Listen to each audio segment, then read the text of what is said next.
temperatures are back and the sun has made its appearance again. We are also anxious and excited to get outside and play and do all of the fun things that summer has to offer. I thought it'd be a really good time to review sun safety and sun screen use and why it's important to protect our skin from the sun. Why do we protect our skin, and what is the damage that the sun can cause? The sun causes the initial damage, which is sunburns, that then can lead to long-term damage, and that is skin cancers, the things that we know about, the big, bad, ugly thing. But also it can cause early skin aging, things like wrinkles and sunspots that we want to prevent. Remember, the sun causes cumulative damage to our skin. So that means that each small insult, each little sunburn adds up over time that later in life can lead to those complications like early skin aging and skin cancers. So that's why it's so important to protect our kids, to instill those good early sun habits, like sunscreen use, staying in the shade, because if we do it now, it's going to protect them later in life and prevent those complications. So how do we protect our skin from sun damage? Mostly the obvious ways, but just to review. Avoiding the sun. So those peak hours from 10 a.m. to 4 p.m.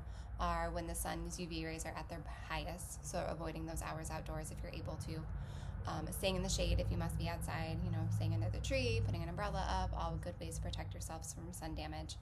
Keeping your skin covered with clothing can be helpful as well.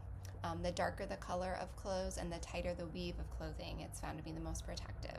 So if you have a material and you hold it up to the light, the less light that you can see shine through, the more protective it'll be. It's also found that when we shrink clothing in the dryer, that actually tightens the weave of clothing usually. So the more that we wash our kids' clothes, as we're washing them constantly, the more protective they could be from the sun. So good reason to use those clothes over and over again. The final way is sunscreen. That's kind of our best defense against the sun's UV rays.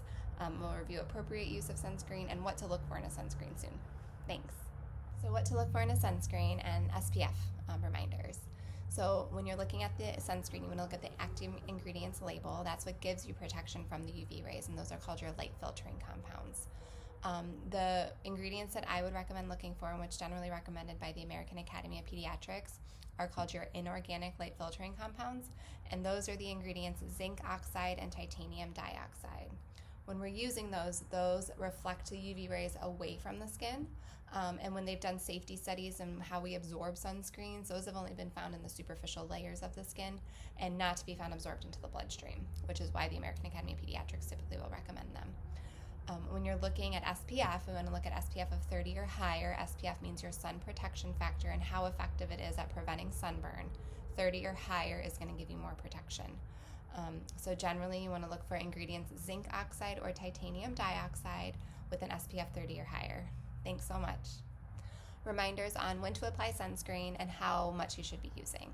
So remember, anytime you're outdoors, you have that potential for UV ray exposure and those complications from exposure. So anytime you're outside, you really should be using sunscreen to all sun-exposed areas of the skin, even on cloudy days. You want to apply it at least 15 to 30 minutes prior to going outside. That's going to give the sunscreen time to form that protective film on your skin, and then reapply at least every 2 hours while you're outside or anytime the skin is wet. So if you're sweating, if you're swimming, towel off, reapply sunscreen, and keep doing that at least every 2 hours while you're outside. How much should you be using? The teaspoon rule is a good rule of thumb to go by. For an adult, you want to use 1 teaspoon each to your head and neck, each arm, your front torso, and your back torso, and then 2 teaspoons for each leg. That'll ensure you get enough coverage to have the most effectiveness out of your sunscreen. The less you use, the less effective it's going to be, obviously. Everyone, regardless of their skin tone, should be using sunscreen. Everyone is at risk for those potential complications from UV ray exposure, like your skin cancer and early skin aging, so everyone should be using sunscreen.